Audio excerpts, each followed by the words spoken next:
So my name is Kipley Sittner, and I'm an optician up in St. Vincent Hospital in Portland, Oregon, and been doing optical work for many, many years.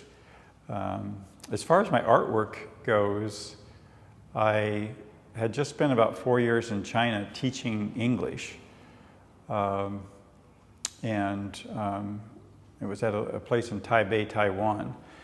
Curiously, I worked with a group of older gentlemen who were calligraphers, and my desk was right next to them. It was kind of an open area, no cubicles, just desk to desk. And they would have their large cups of green tea with their little porcelain lids on them and drink strong tea all day long. I mean, I've never seen such strong tea drinkers. I mean, half of the glass would be filled with tea leaves and they would just seep in there all day.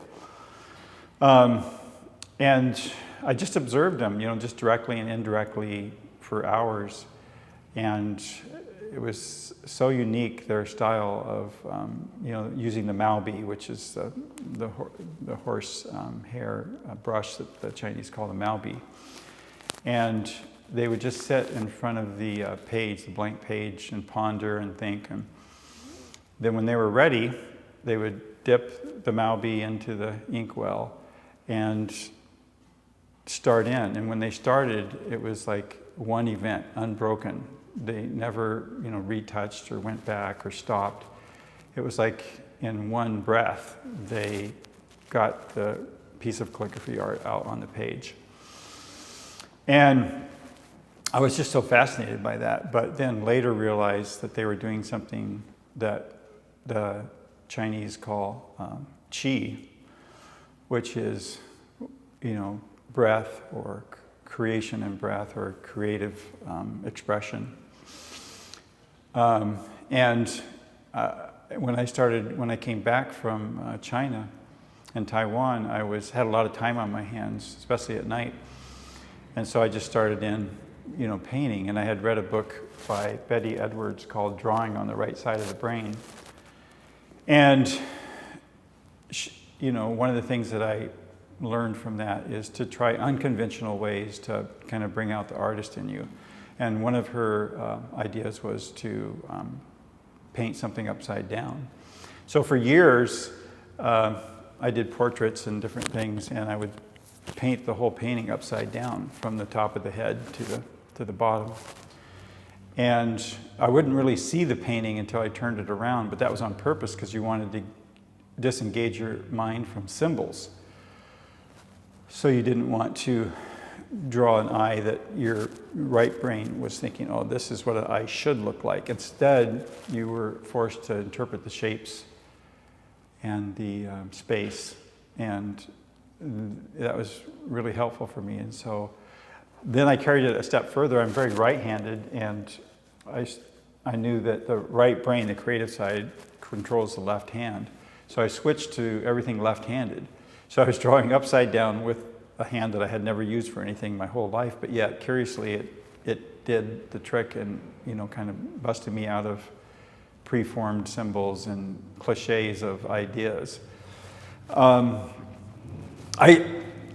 be honest with you, I don't do that with the stuff that you see behind me. It is the right hand and it is right side up. But anyway, it did, jostle something in my brain that really helped me with the art. So for years then, I did pastel sticks, which is basically crayons. Apparently, I didn't have enough grade school experience with pushing crayons around the paper, so I was still fascinated by, more expensive than your Crayola, but the pastel sticks. Because you're so close to the page, it's like you're a half an inch from the page in many cases because you're working with just nubbings of expensive crayons. But it felt tactile. You could get in there and you could, almost feel the page as you were on it. And it didn't, I was using oil-based, so it didn't smudge or smear. The more chalk-based types of pastel sticks was a nightmare because, I would get into it and then all of a sudden I wasn't thinking and I would smudge it with my sleeve and it was gone. The thing was just gone. And Then a couple years ago, we did a company team building event at work. I work at the hospital with a group of doctors, and I do the eyeglasses for them as an optician. And it was called Wine and Paint or something like that. And you go down and you drink wine and you paint, which is as fun as it sounds. It is really fun. And we had 16 by 20 canvases, and we had paint and paintbrushes. And I had actually as much art as I'd done. I'd never done that before, partly because I thought it was too expensive. And thanks to Michael's specials, it's not as expensive as I thought. But so I came home that night and I thought, wow, that was so fun. So ever since I haven't picked up a crayon, hardly. And I've gone to just using brushes and acrylic on canvas because it is so fun. And I felt like I was painting for years in almost like a black and white format. And because pastels don't have a lot of pigment, bright pigment. That's why they call them pastels, so they're more of a soft color. And so the first time I got on canvas and started doing colors, I was just blown away because that's what I've been looking for all my life. It's like I had been, locked in the 1940s black and white film noir, movies, and all of a sudden Technicolor, 35 millimeter Technicolor, and I have been obsessed with, doing acrylic painting almost every night. Since then, just cast dispersion on anybody who has formal art training, and I enjoy their work, and I have a lot of friends who do that. But mine is more of each painting that I do is a journey of, at first, when I first start painting, I feel like I'm getting lost in the woods, and I feel kind of a despair. It's like, how do I get out of the woods? I'm not going to make it. That's only like the first third, and then all of a sudden a thread kicks in, and then I get kind of lost in the painting, and I'm figuring things out. And so a while ago I learned that mistakes and random strokes in painting is actually part of the art. That's why you'll see I don't finesse and touch up my work or ever go back to it. So it's all done in the one, what I call chi moment.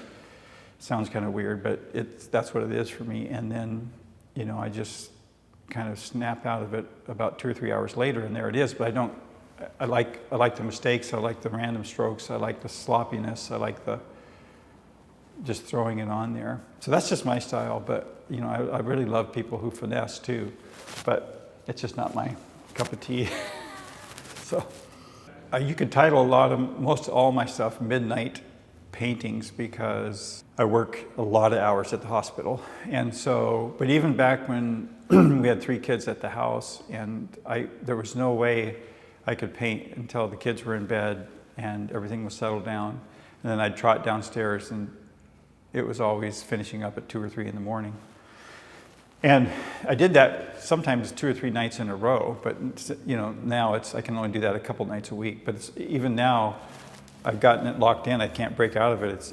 It's something kicks in at about 11 o'clock until about 2. The magic dust is sprinkled, and that's the only time that I can do anything. And then have that 2 or 3 in the morning. I'll just post it on Facebook, and it's fairly quiet, and I love that. So the quietude of that, the knowing that you're not going to get, because when I get into that chi moment, it's hard for me to break out of it, first of all, and second of all, you're kind of in a groove. So, well, it sounds like a cliche, but I think everybody's an artist, and they just haven't found it yet, and they haven't found the right avenue, the right media, the right venue, the right paper, the right instrument, or whatever. But in doing art, we live in a pretty crazy 21st century right now. No explanation needed, right? So art is a way of, kind of settling yourself and getting centered again. And then not only that, but you get to share it with people. So it's social in the best way, and you forget you know, if you're doing it right, if you find the right venue, which I think everybody can find if they look, then you found something that's going to really improve the quality of your life, I think. So.